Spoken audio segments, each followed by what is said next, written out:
तिलकपुर नाम के एक गांव में शिवपाल नाम के एक ब्राह्मण अपनी पत्नी सत्यवती के साथ रहते थे। वो दोनों भगवान विष्णु और तुलसी माता के परम भक्त थे। रोजाना सुबह सूर्योदय से पहले उठकर नदी में स्नान कर पूजा करना और तुलसी माता की कथा कहना उनका नियम था। एक भी दिन ऐसा नहीं होता जब उन्होंने अपने नियम का पालन न किया हो। ओम भूर्भुवस्वः तत्सवितुर्वरेण्यं भर्गो देवस्य धीमहि धियो यो नः प्रचोदयात्। हे तुलसी माता, अपनी कृपा हमेशा बनाए रखना। कुछ हो ना हो, आपकी भक्ति करने के सुख से हमें वंचित मत करना माँ।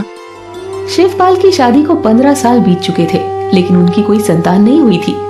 ऐसे में ब्राह्मण देवता को तो ज्यादा परेशानी नहीं थी, क्योंकि उन्हें तुलसी माता की भक्ति पर बहुत विश्वास था।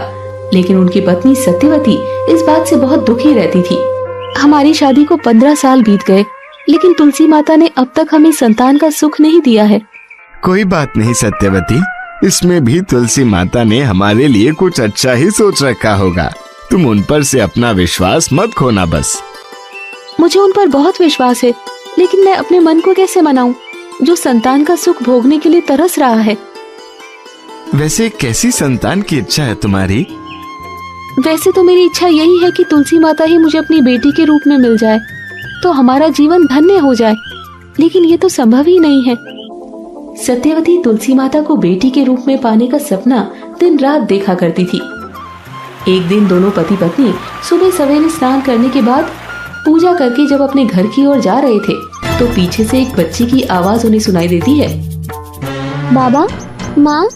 शिवपाल रुक कर कहते हैं, अरे ये कैसे आवाज सुनाई दी मुझे? क्या तुमने भी कोई आवाज सुनी सत्यवती? हाँ, ऐसा लगा जैसे किसी बच्ची ने आवाज दी हो सकता है किसी और को बुला रही हो वो। हमें भला कोई क्यों बुलाएगा? ये सोचकर दोनों आगे बढ़ने लगे कि तभी फिर से आवाज आई। माँ, बाबा, क्या आपको मेरी आवाज सुनाई नहीं दे रही? मेरे लिए रुको तो जरा। अरे, फिर से उसी बच्ची की आवाज आ रही है। हाँ, आखिर किसे पुकार रही होगी वो? सत्यवती और शिवपाल पीछे मुड़कर देखते हैं, लेकिन यहाँ तो कोई नजर नहीं आ रहा।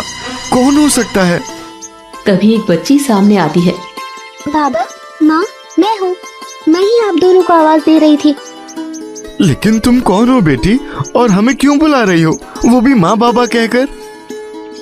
मेरा नाम तुलसी है बाबा।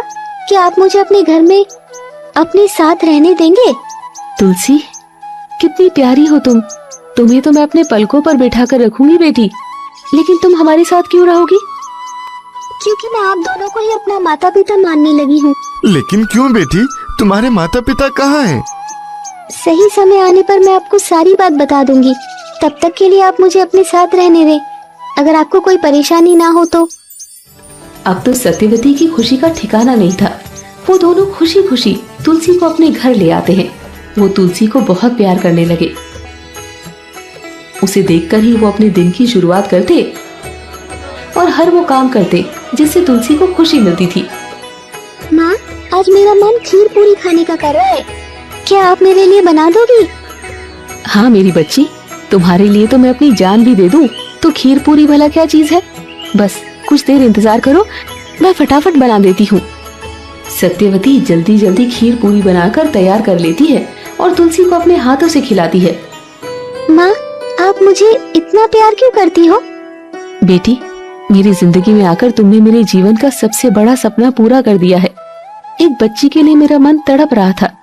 अब चलो, ज्यादा बातें मत बनाओ, खाने पे ध्यान दो। वैसे माँ, आपने खीर तो बहुत स्वादिष्ट बनाया है। तुलसी के साथ सत्यवती का समय कैसे कट जाता था उसे पता भी नहीं चलता।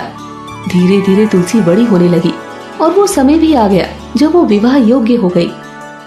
सत्यवती, हमारी तुलसी विवाह योग्य हो गई है। अब हमें उसके लिए योग्य वर की तलाश करनी होगी। लेकिन हमारी बच्ची तो बहुत ही ज्यादा गुणवान है, उसके लायक वर की तलाश हम कैसे करेंगे? तभी वहाँ तुलसी आ जाती है। माँ, बाबा, आप लोग मेरे विवाह को लेकर परेशान मत होइए। तुम ऐसा क्यों कह रही हो बेटी? बाबा, अगले महीने ही कार्तिक शुक्ल एकादशी के दिन मेरे विवाह की तैयारी आप कर लीजिए। मेरे वर मुझसे विवाह करने के लिए उसी दिन आएंगे। लेकिन ऐसा कैसे हो सकता है बेटी? कभी कभी तो मुझे ऐसा लगता है जैसे तुम अंतर्यामी हो, किसी देवलोक से आई हो। नहीं नहीं, तुम तो बस मेरी रानी बिटिया हो। मैं तो तुम्हें अपनी नजरों से एक पल के लिए भी दूर नहीं करना चाहती बेटी। फिर तुम्हारा विवाह कैसे करूंगी? तुम्हारे बिना तो मैं मर ही जाऊंगी। अरे माँ, ये आप कैसी बातें कर रही हैं? मैं आपसे दूर कहीं नहीं जाने वाली हूँ। मैं तो हमेशा आपके पास ही रहूंगी। धीरे धीरे समय बीतता है और शुक्ल पक्ष की एकादशी का दिन आ जाता है। तुलसी के माता पिता ने शादी की पूरी तैयारी कर रखी थी। तुलसी भी सज धज कर दुल्हन बन जाती है। मेरी बच्ची कितनी खूबसूरत लग रही है, कहीं तुम्हें किसी की नजर न लग जाए। लेकिन बेटी, मुझे तो अब भी समझ में नहीं आ रहा कि तुम्हारा दूल्हा कहाँ से आएगा। वो बातें ही कर रही होती है कि द्वार पर कुछ बारातियों के साथ दूल्हे का आगमन गाजे बाजे के साथ हो जाता है। माँ, जाओ, दरवाजे पर बारातियों का आगमन हो गया है। सत्यवती भागती हुई दरवाजे पर जाती है और दूल्हे को देखकर खुशी से झूम उठती है। हे तुलसी माँ, आपने तो मेरे सारे सपने साकार कर दिए। मेरी बेटी के लिए इतना अच्छा वर, ऐसा लग रहा है मानो स्वयं विष्णु भगवान मेरी तुलसी से विवाह करने आए हो। तभी शिवपाल आकर कहते हैं, अरे सत्यवती, अब दूल्हे को निहारती ही रहोगी या फिर उनका स्वागत सत्कार भी करोगी? सत्यवती और शिवपाल मिलकर तुलसी का विवाह धूमधाम से करते हैं। विवाह संपन्न होने के बाद, बेटी, अब तो तुम इस घर से विदा हो रही हो, लेकिन बेटी, हम आज तक इस बात से अनजान हैं कि तुम हमारे जीवन में कैसे आई और क्यों आई, और तुम्हारा विवाह भी हमारे लिए एक पहेली ही बना हुआ है। हाँ बेटी, कृपया करके हमें सच बताओ। तभी तुलसी और भगवान विष्णु शालिग्राम के रूप में प्रकट हो जाते हैं। माँ, यही हमारा असली रूप है। आप चाहती थी ना कि मैं आपकी बेटी के रूप में जन्म लूं, सो आपकी मनोकामना पूरी करने के लिए मैं आपके जीवन में कन्या बनकर आई।